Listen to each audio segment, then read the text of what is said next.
Cette séquence est une application de synthèse relative à un système de perçage automatisé.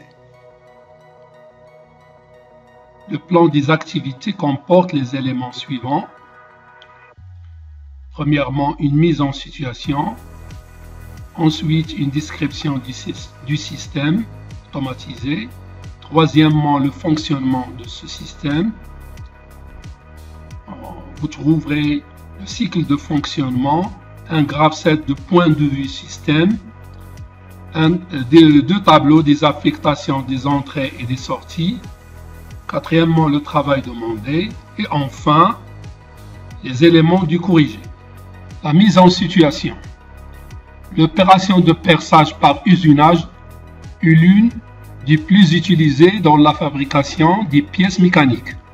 Cet usinage consiste à faire un trou dans une pièce.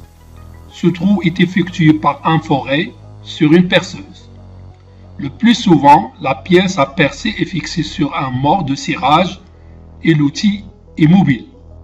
Le système est constitué essentiellement d'une unité de perçage, d'un mort de cirage mobile et d'un pupitre de commande et de signalisation. Comme vous le remarquez sur le schéma descriptif, le système comporte un moteur associé à un effecteur, deux vérins C1 et C2. Ils sont associés à leur tour à des distributeurs M1 et M2, un châssis, des capteurs et des contacteurs et un pupitre de commande. Et bien sûr, un châssis et des éléments où on fixe le moteur.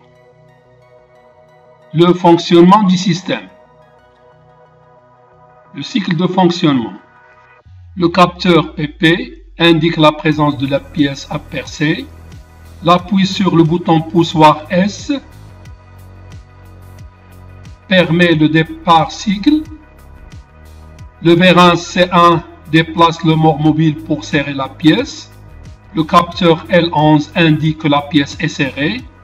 Le moteur M supportant le forêt commence à tourner et le vérin C2 pousse le moteur vers le bas. Le perçage de la pièce commence et le capteur L11 indique que la pièce est serrée. Alors le vérin C2 remonte quand le capteur L20 est actionné. Cela indique que le forêt est retourné. Puis le moteur M1 et le vérin C2 sont arrêtés. Le vérin C1 retourne dans l'autre sens et le capteur L10 indique que la pièce est desserrée. Et enfin, on revient à l'état initial. Le graph-set point de vue système est le suivant. Il comporte 4 étapes. L'étape 0 est une étape d'initialisation, donc c'est une étape d'attente. Une fois les conditions initiales et le départ cycle sont vrais, on passe à l'étape numéro 1. À cette étape, on associe l'action serrer la pièce, puis la transition fin de serrage de la pièce. Une fois la pièce est serrée, on passe à l'étape 2 pour percer la pièce.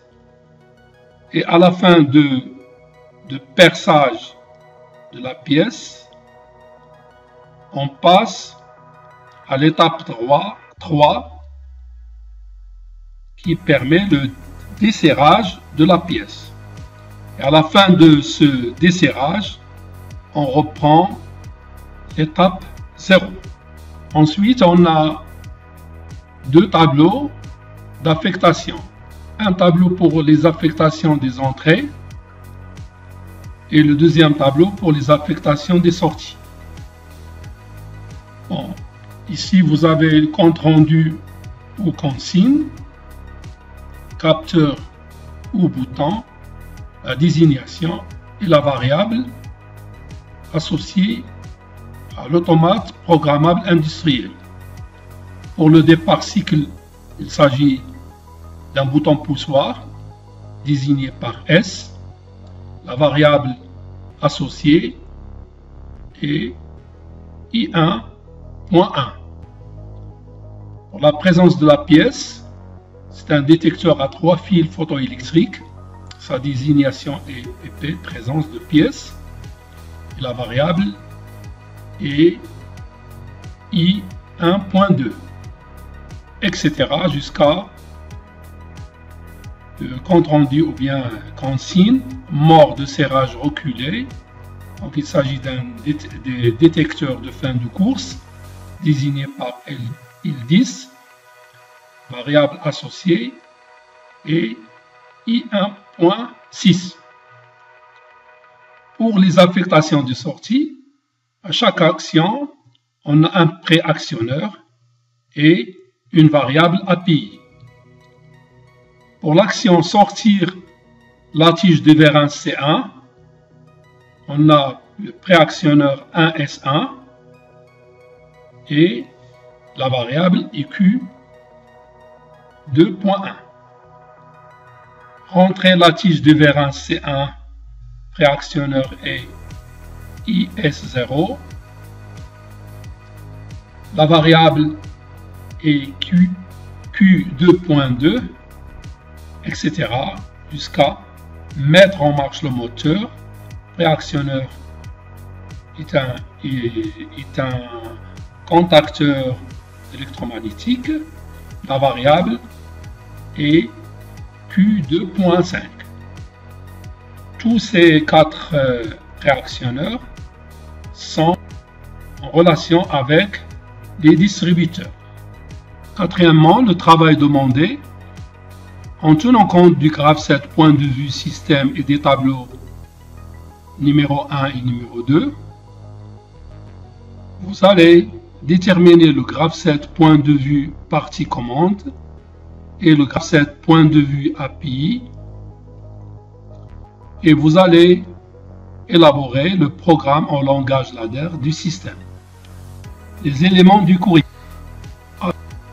Après le placement de la pièce aperçue manuellement par l'opérateur et la présence de la pièce, ici on appuie sur le bouton poussoir S et que le mort est rentré ou bien reculé et on a la montée du forêt, alors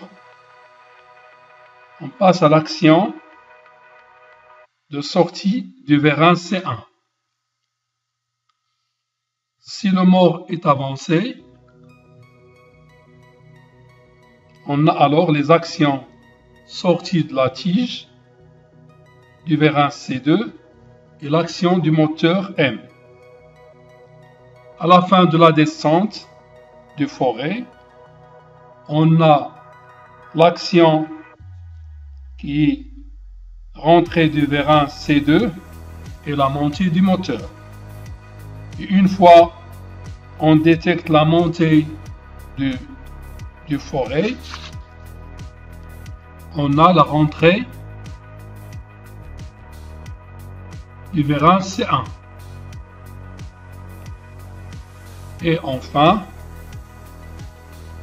une fois la fin de course L10 est actionné, le mort de cirage rentre ou recule. Et c'est la fin de la rentrée du mort de serrage. Enfin, le cycle reprend. Pour le graphe 7 point de vue commande API, on associe à chaque action un préactionneur